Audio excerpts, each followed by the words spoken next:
Eu vou começar esse documentário falando um pouco sobre a escravidão na África. A escravidão na África se deu em moldes diferentes dos praticados no Brasil do período colonial e sofreu intensas transformações com o estabelecimento do tráfico negreiro. A escravidão na África se estabeleceu em moldes domésticos. Nela, o escravo era obtido por meio da guerra, por exemplo, e poderia ter até certo grau de autonomia, podendo se casar e ter terras.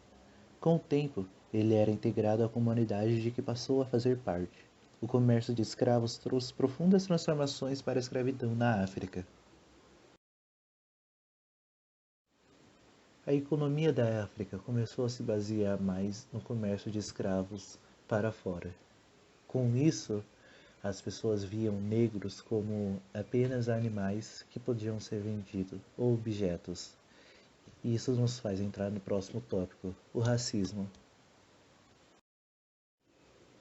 Na definição do brilhante Silvio de Almeida, ele diz, antes de tudo, que o racismo é sempre estrutural, ou seja, ele é um elemento que integra a organização econômica e política da sociedade.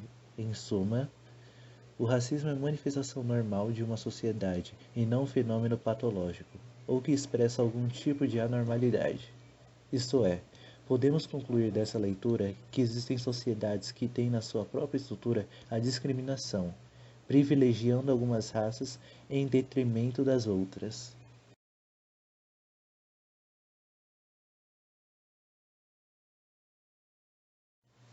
Quando terroristas brancos bombardeiam uma igreja negra e matam 5 crianças negras, isso é um ato de racismo individual, amplamente deplorado pela maioria dos segmentos da sociedade.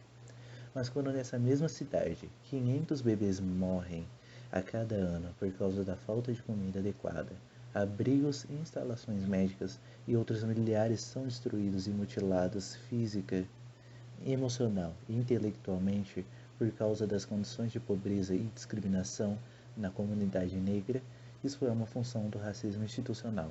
Quando uma família negra se muda para uma casa em um bairro branco e é apedrejada, queimada ou expulsa, eles são vítimas de um ato de manifesto de racismo individual que muitas pessoas condenarão, pelo menos em palavras.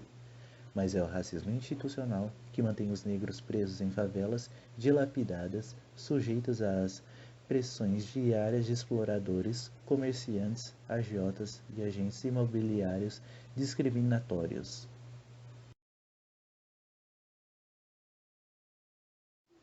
Nessa esteira, o racismo se manifesta como um processo político histórico, de tal forma que cria as condições sociais para que, direta ou indiretamente, grupos racialmente identificados sejam discriminados de forma sistemática.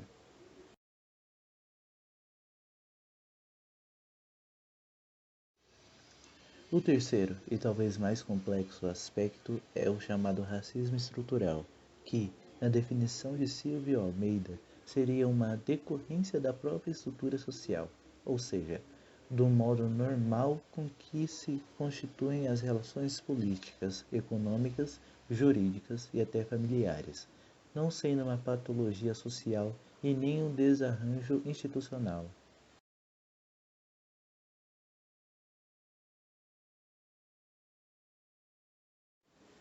Nesse toar, conclui o autor que, ainda que os indivíduos que cometam atos racistas sejam responsabilizados, o olhar estrutural sobre as relações raciais nos leva a concluir que a responsabilização jurídica não é suficiente para que a sociedade deixe de ser uma máquina produtora de desigualdade racial. Isso porque podemos destacar que o preconceito encontra-se tão arraigado no tecido social de uma comunidade que apenas a punição não trará uma solução para esse câncer.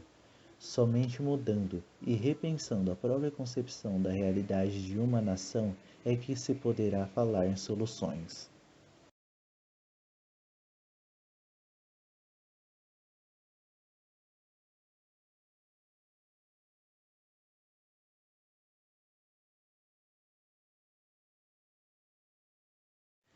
Um país relativamente pequeno, de silhueta longínea e elegante.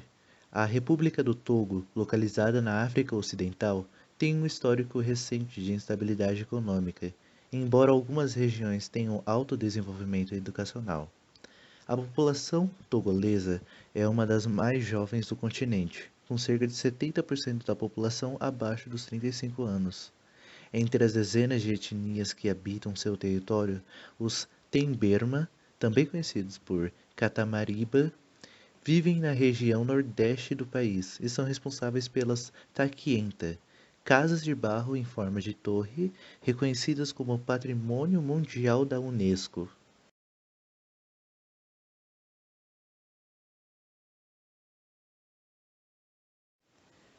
Em Ansarron, no eixo rodoviário Lomé-Palimé, o centro de tecelagem oferece tangas ricamente coloridas, produzindo um belo efeito com motivos geométricos, formando retângulos e losangos. Em Couvé, a habilidade das oleiras transformou essa localidade num grande centro de abastecimento de artigos variados de olaria. O Centro Artesanal de Cloto introduziu na tecelagem a técnica do macramê, produzido com cordas naturais, sacos, cintos, toalhas e camisas. Os artistas do batik no Centro Artesanal de Palimé combinaram essa técnica, proveniente da Indonésia, com o estilo artístico togolês. A pirogravura, desenho em madeira ou couro com chama ou uma ponta incandescente, também está entre as técnicas utilizadas pelos artistas togoleses.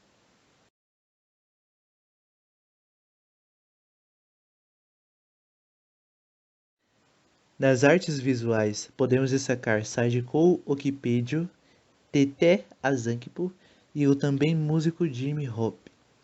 Na música togolesa, Bella Bello, que faleceu precocemente, ainda é uma referência e influência para artistas como Fifi Rafiatou, Afiamala, de Vogan e Agbochi e Almaonena. Outros nomes da expressão são o rapper Yao Bob, membro da Aura, United Artistic for African Rap, e do grupo Janta Khan, Iras e Ali Jazz. Entre as manifestações culturais tradicionais destacam-se a tecelagem, a cerâmica, cestaria, escultura e o batik. Os artesãos tocoleses utilizam materiais simples como madeira, fibra, argila e pedras para produzir objetos de arte originais.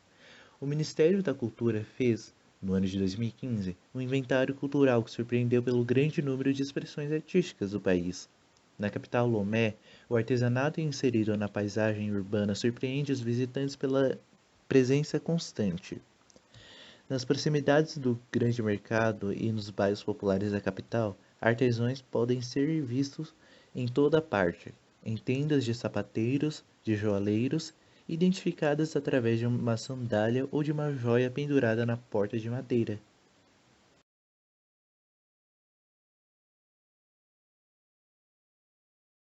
A maioria dos habitantes desse estreito território vive da agricultura, cujos principais produtos são o algodão e a cana-de-açúcar. O país é, no entanto, um importante centro de comércio regional graças ao porto de capital. O país adotou um sistema político de república presidencialista, tornando-se independente de França em abril de 1960. O país é membro da Comunidade Econômica dos Estados da África Ocidental.